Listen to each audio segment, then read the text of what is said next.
Gernika Lumoko musika talde guztiei zuzendutako disko bat grabatzeko diru-laguntza eskuratzeko deialdia atera du Gernika Lumoko udalak.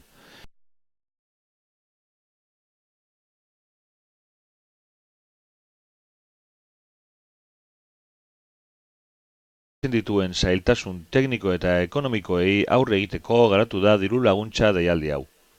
Bestalde, kultura zinegotziak azaldu duen moduan diru-laguntza honen helburuak sormena sustatzea eta herriko memoria eta historia musikalaren alde egitea dira. Musika talde ezberdinekin eta segundo ola eta musika eskolako irakasleekin egindako elkarlanari esker adostu da diru-laguntza hau eskatzeko bete behar dan araudia. 2018an aurkezten dugun diru-laguntza hau 3.000 eurokoa da. Eta diru-laguntza hau da espreski diskoak editatzeko, hau da diskoak argitaratzeko. Diru guzti hau, 3.000 euroak banatuko dire aurkezten diren talde guztien artean. Orain jakina, orain aipatuko dugu zen, baldintzak betetzen badabez, klaro. Elkartei urtero emoten jakezen diru-laguntzetatik aparte, ohiko diru-laguntzetatik aparte, eta kontuan izanik ja iniko kaipatu daben Gernikan dauen musika giroa, gure ustez importantea zen musika taldei laguntza honen bitartez bultzada bat emotea diskoak argitaratzeko. Eta orain arautu dugu eta baldintza batzuk badauz diru-laguntza hau eskatzeko.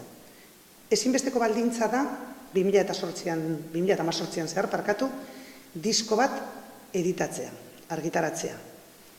Gero badauz normalean, halako deialdietan eskatzen diren ohiko baldintzak edo, direla baldintza administratiboak edo, baina oso argi eduki behar direnak, ze gero gertatzen dire igual nolako ez uste batzuk, ez?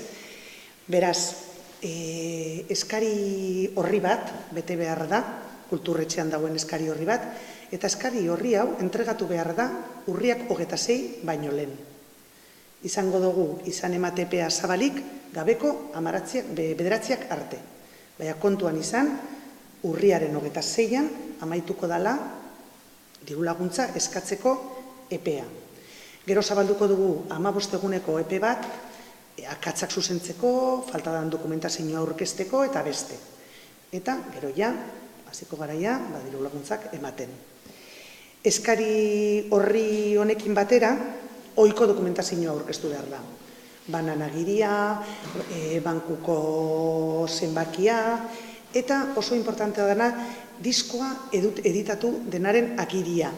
Bertan, deialdian, azaltzen da, ze moduko dokumentua azaldu behar da, beraz ez da problemarik. Eta gero badauz, 3. baldintza talde bat edo, dauzela lotuta gehiago helburuarekin, deialdi honen helburuarekin.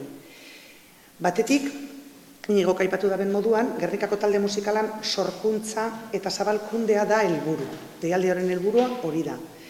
Beraz, eskatzen da, talde edo elkarteko kideen 50% Gernikan erroldatuak izatea. Edota, bertoko musika guneetako batekin harremana izatea. Musika guneak aipatzen dugu zenien, nahi dugu esan, musika eskolak, Iparragirrok elkartea, zein trinkete, edo zein musika gune, Gernikan horren beste dauzen, edo zein musika gune, baina, nahi duguna da, deialdi hau zabaltzie eta Gernikari lotuta, Gernikako talderi lotuta eta Gernikako taldei begira.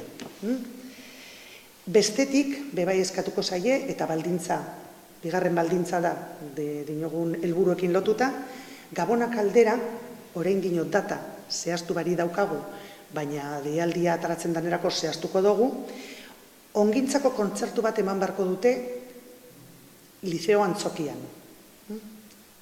Eta, 3. eta ezinbestekoa dana, bestien letratan zaintzea, arrazakeri edo sexu desberdintasunaren aurkako eta barrik ez izatea. Hori ere kontuan izango dugu. Diru-laguntza deialdi honen aurkezpenean azaldu duten moduan edozein motatako musika talderi dago irekita deialdia. Rock taldeak, metal taldeak, bakarlariak, talde koralak eta bar diru-laguntza hau eskatzeko aukera dute.